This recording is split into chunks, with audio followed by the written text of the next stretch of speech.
Hello everybody, I'm John Casey. Welcome to Perth for the grand final of the 1996 Foxtel Cup. A lot of sports at the business end of the season, and with basketball, Australia's newest competition, should provide a spectacle here for the final match. It's the North Melbourne Giants against the Perth Wildcats in a replay of last year's grand final.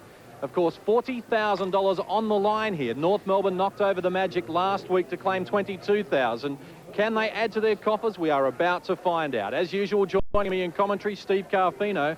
And Steve, North Melbourne arrive here minus one of their key players. Well, I think that they can cover for a night without Paul Maley, but it's really going to make them small. And they're going to have a small lineup starting three guards with Rod Johnson, Tony Jensen, and the D-Mac. But their transition game is just going to be awesome with the D-Mac and those small guys in there running the lane. And that is why I am going to pick North Melbourne.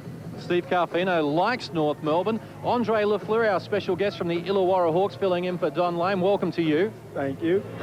Big matchup between the point guards here. Two guys you've gone at quite a few times this year. Darryl McDonald and Ricky Grace could decide this match. Yes, arguably two of the best point guards in the league. I think both of them are very capable of breaking the game wide open. It should be a very tough encounter in the backcourt. And your tip?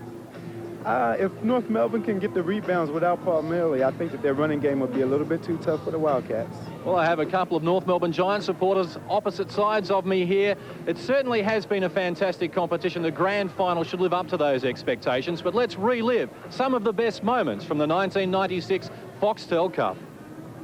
The Foxtel Cup opened up on the Gold Coast. New import Ira Bowman lended a helping hand, and David was doing his best so Hobart wouldn't get stiff.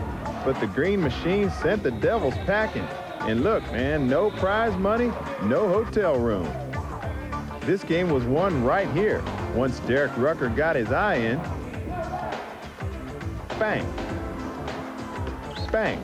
And 45 points later, the Rollers were out. And by the way, how was the weather in Townsville? Damn hot. With $13,000 up for grabs, the Geelong Supercats handled the not-so-hot Suns on their journey down south. The Cats 99-95. Off to the Kingdome, where Isaac Burton shows you his versatility on both ends of the court. Give me that. Man, I'm going to get 40 tonight. Told you. And is this a black thing? No. The Sydney Kings up by 15. And next stop, the nation's capital, where Isaac Burton picked up where he left off. Damn! Well, the players weren't happy, and the coaches weren't happy either. But Robert Rose was, as he netted 32 points for a game high. Melbourne's star Olympians were fresh off the plane and needing a little help. Come on, Dave. And again. But the Cannons were the first team to win on the road in the Foxtel Cup, and Robert Rose wanted the ball and the prize money. Okay, I'll give you the ball, but I'm keeping the money. The Hawks were hoping to catch the Cannons flat-footed, and Glenn Saville did just that. Guess what Chris Blakemore's favorite TV show is?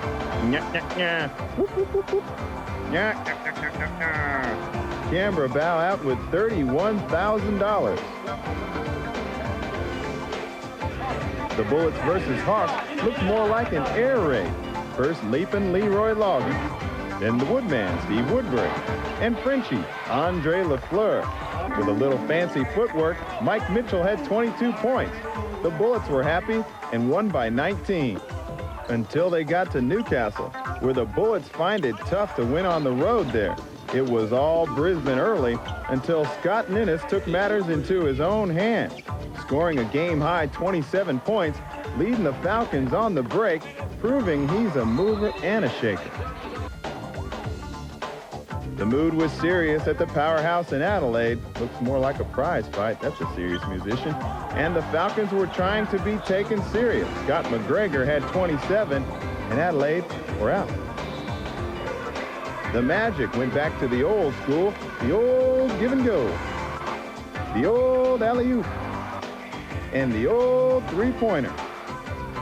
Tony Ronaldson was MVP of that basketball game, and his fans were loving it. The next week, the Magic tried the old same trick. They couldn't stop the D-Mac. Watch this one on the money to Tony Jensen. We'll keep watching because he's not done. The old drive and dish to Paul Maley. The Giants beating the Magic 91-81, setting up a rematch of last year's grand final against the Perth Wildcats, last year's NBL champs, who have been waiting to see who will challenge them in the final of the Foxtel Cup, worth $40,000. And Steve Carfino doing his best there. He's not on Chris Blakemore's Christmas card list, I can assure you of that. Let's have a look at the starting fives for this big match. As you can see, the Wildcats go with Ricky Grace, a big game player, MVP in the 1990 NBL Grand Final Series the Wildcats won. He does have a persistent ankle injury, though, and has not trained for 2 weeks.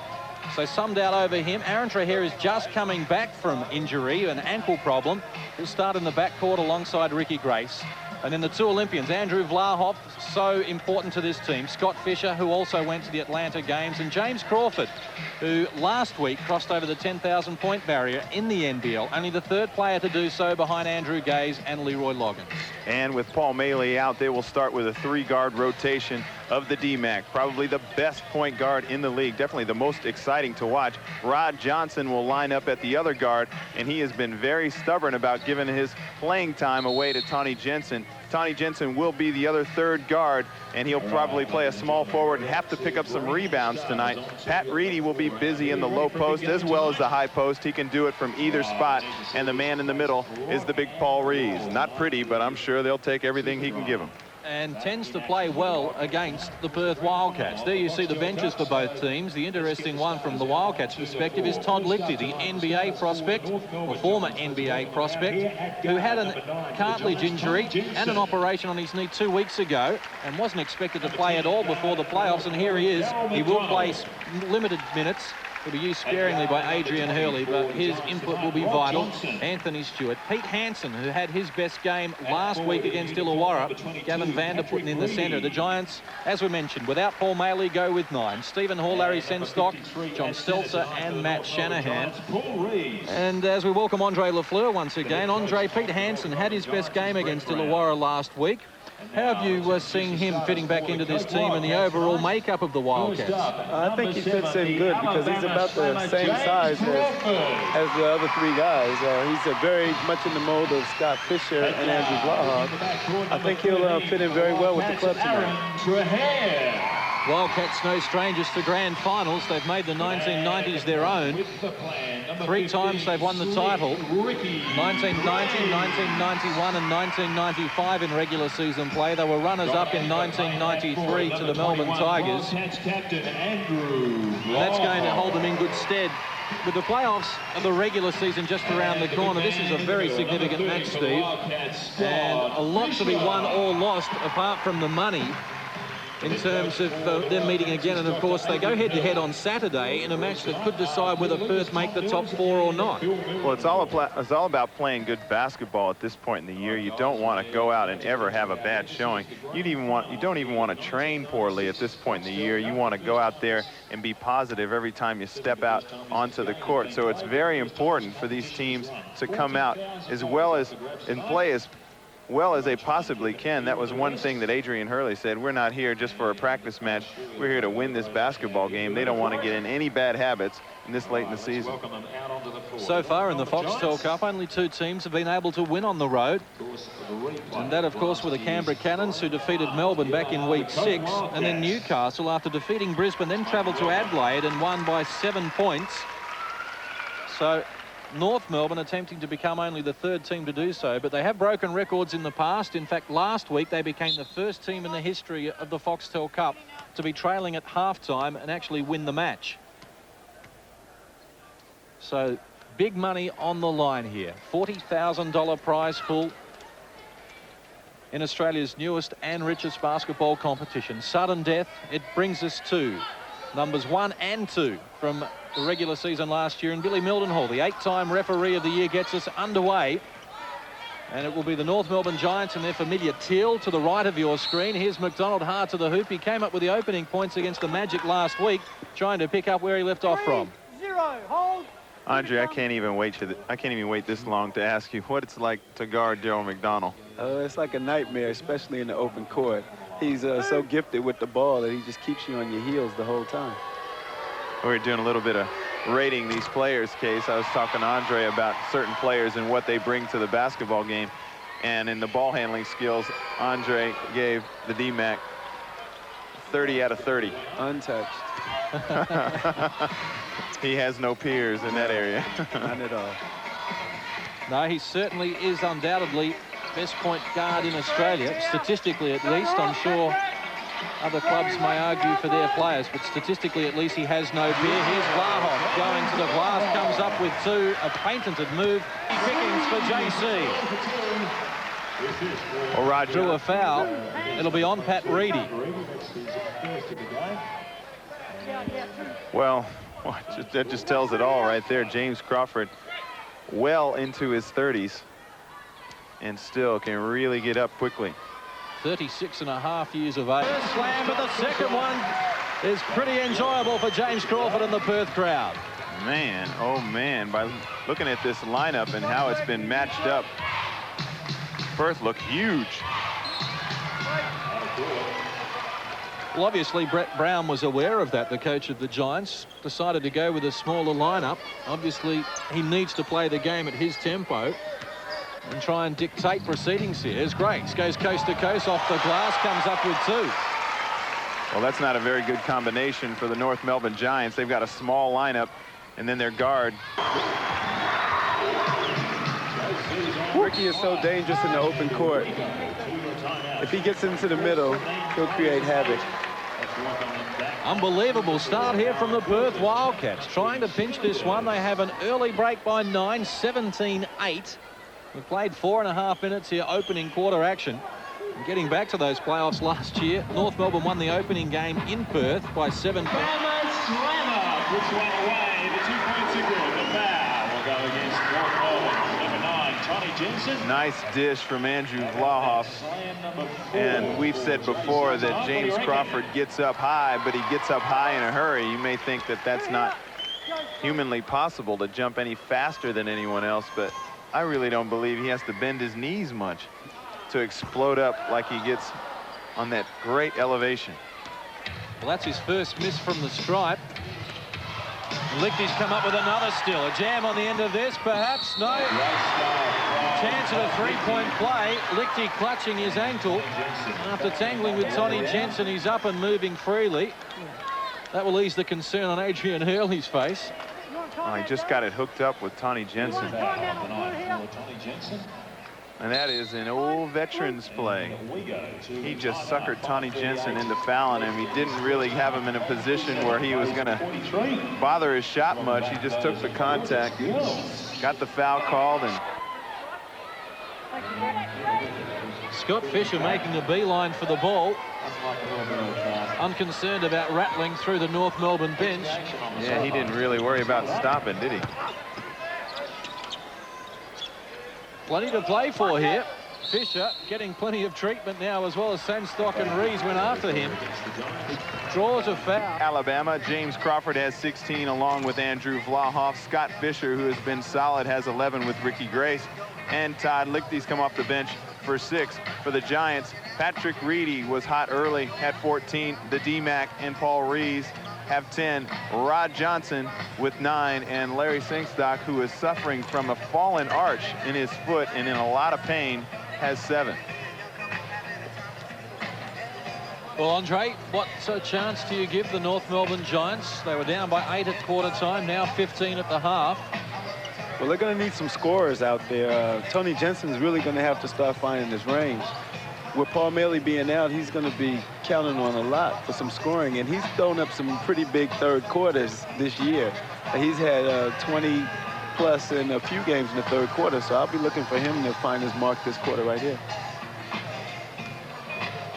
Well, he's going to have to. He's sure not lighting it up so far, but he is a very streaky player, isn't he? He's one of those players that's extremely confident in his abilities, and it's not one of those players that if he doesn't start off well, he won't finish well. He has the ability to pick himself up, concentrate, and get himself in a bit of a run. Well, he has the kind of confidence in himself that he won't stop shooting. And a player like that can be very dangerous. You know, Andrew Gaze, he'll shoot his way back into a game if he's feeling a little bit off. Like you? If I'm off, I usually stay off the whole week. Well, Andre, tell us about your situation, the end of the season with the Illawarra Hawks here in Perth last week. And your contract situation with Illawarra is? It's up at the end of this year, as a lot of the players that were with Illawarra this year. They're having a review right now, and they'll be sitting down and talking to everyone about the future of the Hawks. I presume with 3 teams having been axed from the NBL, we talk of Hobart, Geelong and the Gold Coast, who won't be around next year. There are 30 players out of work in those 3 teams. There'll be a glut of the market, should they say. But Brendan Joyce has a pretty tight ship up there, and what they're trying to do for the future of the Hawks is a very good plan, and I think that the Hawks are going to be a very secure team in the NBL when they move into their new facility, and I think they're going to be a team to reckon with in the future. You played your first 3 seasons on the Gold Coast, and in fact were 4 seasons, I think it was. Best Hands Award 3 times. Do you consider that the best form that you've played in the NBL? Well, I think that at that time I was playing pretty good, yeah. I would have to say. I thought last year was a pretty good year with the Hawks also making the playoffs. All right, well, we're underway here, second half action. North Melbourne with plenty to do. They've come up with possession, which is a good start for them. Now they need to convert that into points. Look at Grace sagging off McDonald, knowing he's not the outside threat of other players, such as this man, Johnson. Yes, he drains it. Foot on the line, he'll only get 2, but they'll take anything they can get at the moment. Well, that's what you have to do as a point guard. Have to be aware of where everybody is on the court. And he knows how James Crawford can really bother your shot, so he's looking for the open Rod Johnson. Here's Tony Jensen with Vlahoff and Grace to beat like an AFL footballer up above the pack. Tried to make an extraordinary shot. The ball spills out of court. Perth will get possession. I think this one you have to have the ability. No way was that a block on Andrew Vlahoff. Players have to have the ability to play. Lead is back out to 11. And as quick as that, too. They had it down to 7. A couple of missed shots. A tough shot by Ricky Grace. And then an easy transition one. And then they've got that comfortable lead again.